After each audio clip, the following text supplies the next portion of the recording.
Bonjour David, tu t'es inscrit pour la longue route 2018. Est-ce que tu peux nous parler un petit peu de tes motivations? En fait, j'ai répondu directement à l'appel de Guy. Je crois que je fais partie des premiers sur la liste des inscrits. Bon, ce tour du monde, en fait, déjà, ça fait une vingtaine d'années que je navigue. Mon mode de vie, c'est en bateau. Je vis sur un bateau.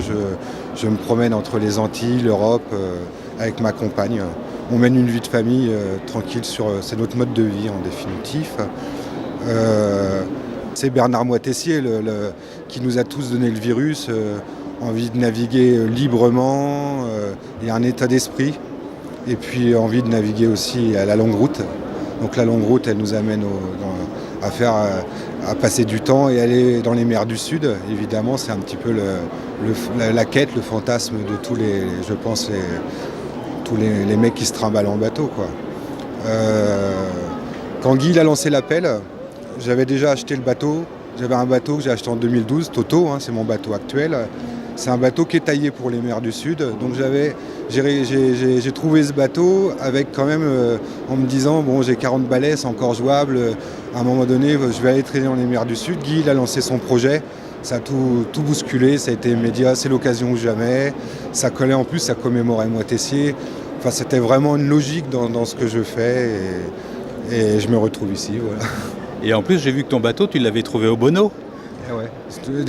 J'ai trouvé le bateau au Bono, alors c'est le hasard, parce que je cherchais un modèle pas particulier, mais un type de bateau. Celui-ci avait les caractéristiques, et il s'est trouvé qu'il était au Bono. Donc d'ailleurs, c'est la première fois où j'ai pu aller sur la tombe de Moitessier. Le bateau était là-bas, j'ai passé un mois au Bono quand j'ai acquis le bateau, le temps de le mettre en état pour prendre la mer et le convoyer, le ramener chez moi, pour le préparer. Voilà. Et donc là, tu vas partir du Bono, bien entendu. Je vais partir du Bono. Alors, dans les similitudes, il y en a plusieurs en ce qui me concerne. Il y a à peu près l'âge, parce que Moitessier, quand il a fait sa longue route, il avait 44 ans, 43 ans. Moi, j'avais 44 ans, j'aurai 45 en 2018, donc c'est quand même on a le même âge. Il y a le fait que ça fait une dizaine d'années que je vis au Vietnam aussi. Oui. Donc, Bernard Moitessier, le Vietnam, c'est quand même son berceau, c'est quelque chose. Et puis, c'est vrai que c'était vraiment un guide. Bernard, moi, c'est quelqu'un que je relis régulièrement. C'est vraiment, c'est quand même la philosophie de vie qui m'inspire. Vraiment, il a laissé une trace. Et c'est vraiment, ça m'inspire. D'accord, donc cette longue route, c'était vraiment un signe et c'était incontournable pour toi. Ouais, complètement, ouais. Je suis vraiment content d'être là, je suis content de ne pas l'avoir raté. Quand je disais la longue route, souvent je me disais, merde, putain, c'était en 68, j'étais pas né, j'aurais aimé faire partie de cette époque-là. Et en fait, quand ça s'est représenté, le cinquantenaire, on n'y est pas pensé. C'est vrai que la seule organisation, le seul événement qui se passe sur ce parcours-là, c'était le Vendée Globe en définitif, qui est complètement inaccessible. Déjà, j'ai jamais navigué sur des bateaux de course, j'ai pas la maîtrise ni la pratique de ces engins, et puis les budgets sont colossaux, ça s'est professionnalisé, donc bon, c'est quelque chose qui me fait pas rêver du coup, puisque c'est inaccessible. Quand la GGR, par exemple, a lancé la Golden Globe Race, a commencé à parler d'un tour à l'ancienne, c'est vrai que là, tout de suite, les antennes se sont mises en route. Bon, moi, rapidement, ça correspondait pas j'avais pas le bateau déjà pour faire ce parcours.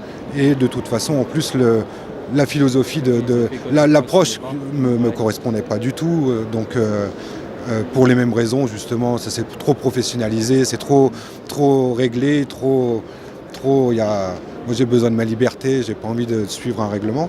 C'est vrai qu'il y a un cadre très précis. Il y a un cadre précis, donc moi je vais justement en mer pour éviter tout ça. C'est ce qui me déplaît à terre et c'est mon échappatoire. Je pars en mer où on est vraiment on a un cadre, c'est plus basé sur la responsabilité de chacun. Il n'y a pas des règles, il n'y a pas de règles comme ça. Et ça fait appel à sa propre responsabilité. Guy, il a eu moi je trouve le génie, Guy Bernardin, avec Olivier Merbeau, parce que les deux ont travaillé sur le projet. Ils ont réussi à proposer quelque chose qui n'est pas réglé, qui laisse vraiment la place libre il y a vraiment il y a la liberté dans ce truc. Là, ça me correspondait à 100%. Je pouvais pas fuir. Enfin, je me suis fait aspirer. Quand j'ai vu l'appel de Guy, J'étais dans un aéroport au Vietnam. Et en fait, dans l'aéroport, avant d'embarquer, je tombe sur le truc, sur sa page qui proposait. Je pense que j'ai mis 2 minutes, j'ai même pas consulté ma compagne. Hein. J'ai envoyé tout de suite la demande d'inscription. J'ai atterri en France. Quand je suis arrivé en France et j'ai ouvert ma boîte mail, il y avait une réponse. C'était engagé, c'était parti. J'ai pris 2 minutes pour prendre ma décision. C'est magnifique. Est-ce que tu peux nous parler un peu du bateau? Donc tu as fait des aménagements spécifiques dessus ou... Bon, le bateau, c'est un plan Guy Saillard. C'est un bateau en aluminium qui a été fabriqué chez Garcia. C'est un bateau qui fait 11,80 m, c'est un quillard qui cale 1,80 m, qui fait 8 tonnes à peu près. Donc il était aménagé, c'est un bateau de 88 qui était un peu des aménagements lourds. Puis tout datait de 1988, donc tout était fatigué à bord. Moi j'ai navigué avec, j'ai fait 2 transats, plus un petit tour atlantique, c'est-à-dire Canaries, Açores, pour me le mettre en main, pour voir un peu ses qualités, ses points forts, c'est pour voir aussi ses points à améliorer. Ça m'a déjà permis de voir que ce bateau me correspondait et que je ne m'étais pas trompé sur le choix du bateau. Et puis avec le résultat un petit peu des bords que j'ai tirés, j'ai pu le préparer. Alors la préparation, c'est l'étanchéité, la solidité, la simplicité. J'ai refait complètement le bateau en définitif, électricité neuve, j'ai refait les aménagements pour alléger. Donc c'est un aménagement tout simple, avec 2 bannettes, une petite cuisine en U pour être calé à la mer. J'ai essayé de faire quelque chose de marin. Et puis en lisant tous les gens qui ont tourné un peu dans ces mers-là, en voyant ce qui ressort, j'ai essayé de faire la synthèse un petit peu d'une belle casquette de protection, un régulateur Wind Pilot, je fais un petit peu de pub, solide. Moi je pense que c'est simplicité, solidité. Et puis voilà, un jeu de voile neuf. Et au niveau budget, ça s'est passé comment Au niveau budget, en fait, le fait que je me sois inscrit tôt, ça c'était aussi un énorme avantage parce que ça laisse le temps de préparer, c'est toujours la course au budget. Moi au début j'ai fait un plan classique comme tout le monde, j'ai mis en page mon projet et puis j'ai été démarcher les entreprises locales. Ça a commencé par la commune, je me trouvais à Argelès, la commune d'Argelès m'a proposé ses infrastructures, m'a fait un petit peu de publicité, a fait de la communication autour de mon projet, ça m'a vraiment aidé. Et dans la commune d'Argelès, j'ai fait le tour de tous les commerçants, toutes les entreprises locales qui tournent autour du port, autour de la station balnéaire. Et j'ai trouvé c'est plein de petits partenaires, c'est du mécénat, personne ne cherche à faire de la publicité. Tout le monde a cherché à adhérer à un projet, à me donner un peu les moyens de boucler mon budget pour être présent sur le départ de la longue route. Ça a bien fonctionné, on va dire qu'il y a entre 50 et 60% il y a les fournisseurs de matériel qui ont joué le jeu, c'est-à-dire qu'ils m'ont fait tous des remises vraiment assez conséquentes pour que je puisse acquérir tous les produits dont j'avais besoin et le matériel. Et donc les commerçants, tous mes partenaires qui se sont faits autour de moi, il y a aussi les particuliers, il y a ma famille aussi, vraiment c'est important, parce que j'ai fait une petite association avec le nom Autour du Monde. Oui. Donc c'est votre nom Autour du Monde, un peu façon Bertrand de Broc. Bien sûr. Donc moi ça s'appelle Mettre les voiles avec Toto. Donc les particuliers mettent leur nom sur le bateau pour 20 € et j'en ai 120 ou 130. Alors c'est ma famille, mes amis, puis des plaisanciers, puis des gens qui aiment la voile et puis qui ont adhéré à mon projet.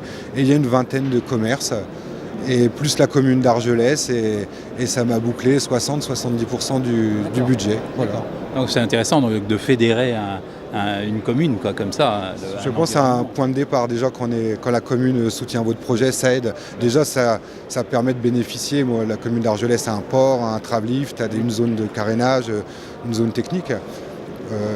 Même tout du coup ça fédère parce que tous les employés du port m'ont filé des coups de main. J'ai eu des coups de main aussi, de bénévoles, plaisanciers du coin. Je pense notamment à Bruno Saint-Martin, un copain qui soude, qui fait plein de choses, qui m'a donné vraiment un coup de main, qui a été présent. Ça fait 1 an et demi, c'est inlassable. Il est toujours là. Donc non, super. Vraiment, je suis prêt. Enfin, mon bateau est prêt. À 8 mois du départ, le bateau est prêt. J'ai plus qu'à m'entraîner, valider. Ok. Au niveau avitaillement, ça va. Comment tu prévois ça? Je pense que le lyophilisé, c'est peut-être pas souhaitable tout le long. Qu'est-ce que tu prévois là-dessus? Alors, je pense passer déjà entre 220 et 250 jours, mais ça peut durer 300, c'est pas ce qui peut se passer. On peut rencontrer que des calmes, enfin, il peut y avoir, c'est difficile de prévoir sur la longueur. Donc je vais avitailler au moins pour 300 jours. Moi, il se trouve que en fait,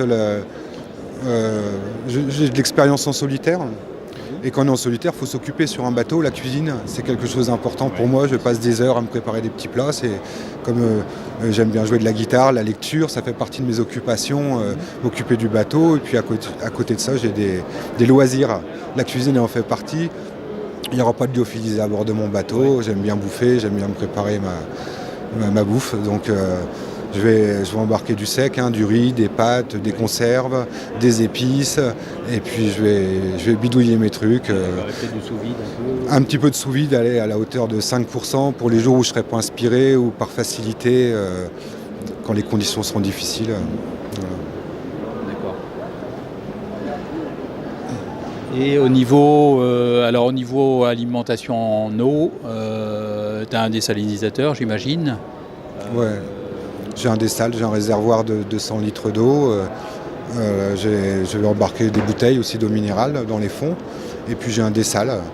Et c'est la première fois, d'ailleurs, il faut que je le teste. J'ai jamais eu de dessal jusqu'à aujourd'hui, j'ai jamais eu de dessal.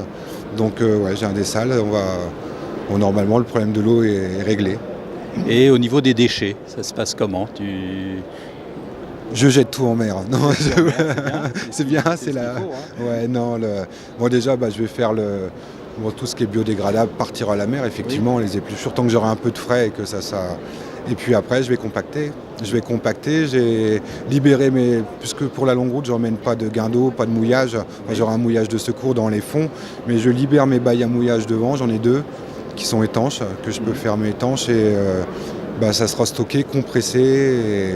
Alors quand même, à l'embarquement de l'avitaillement, on va essayer d'enlever le maximum d'emballage, d'être le plus léger possible. Moi, je veux faire pour l'avitaillement, je veux faire un peu des compartiments de 10 jours. Ça sera des sacs de 10 jours en fait de bouffe. Et puis je vais compacter, nettoyer nettoyer le plastique, les emballages que je ne peux pas jeter à la mer et les compacter et on verra ce que ça fera à l'arrivée. D'accord. Sinon au niveau forme physique, en bateau on bouge pas beaucoup, donc surtout au niveau des jambes, les bras bougent un peu, mais les jambes bougent pas beaucoup.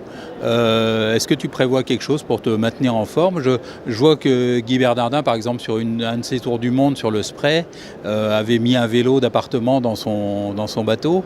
Est-ce que tu prévois toi quelque chose pour te maintenir en forme? Alors, je n'ai pas prévu quelque chose de spécifique. Après, non, j'ai pas trop prévu quelque chose de spécifique. On verra bien. Après, si j'imagine qu'il existe des tonnes de. Je vais essayer déjà de rentrer en forme dans la longue route, rentrer en forme pour aborder la longue route. J'ai que 45 ans. Quand on regarde les autres concurrents, à part Manu Wetcamp qui a 30 ans, sinon on est plus dans une moyenne d'âge de 60 ans. Donc je fais attention de partir vraiment en forme. Là aujourd'hui j'ai fait à peu près tous mes bilans de santé, le dentiste est à jour, j'essaye de ne pas avoir de surpoids, de partir en forme. Après, c'est vrai que ça fait partie des choses, j'avoue, j'ai pas tellement considéré. Je sais qu'on perd un peu les jambes, on perd... on verra, peut-être des exercices, trouver un peu des exercices qu'on peut réaliser sur le bateau. Enfin, après, peut-être une hygiène de tous les jours, arriver à... Après, moi, je sais que je suis quand même... je reste pas dans ma banette allongée en permanence. Je suis assez... j'aime bien bouger sur le bateau, j'aime bien m'occuper. Donc, on verra. Je sais pas trop. Je sais pas trop, j'ai rien prévu de spécial pour l'entretien. D'accord, ok. Je sais pas si tu as autre chose à ajouter sur ce... Non, rien de particulier. Je pense qu'on est en train de... Juste que vraiment je suis content de faire partie de cette belle histoire. En plus, tous les gens de la longue route, il y a vraiment un bon état d'esprit. Il y a de la générosité. Je pense vraiment à Olivier. Je pense à Olivier Merbeau, parce que Vous savez tout ce qui s'est passé avec Guy Bernardin, qui s'est perdu en mer cet été. Donc ça a créé quand même une complication, ça se déstabilise. Et derrière, il y a une dynamique, une solidarité. À ce moment-là, on est passé de 12 concurrents à 24. Et c'est vraiment... j'ai vraiment trouvé quelque chose qui me correspond et je suis vraiment content de faire partie de cette bande.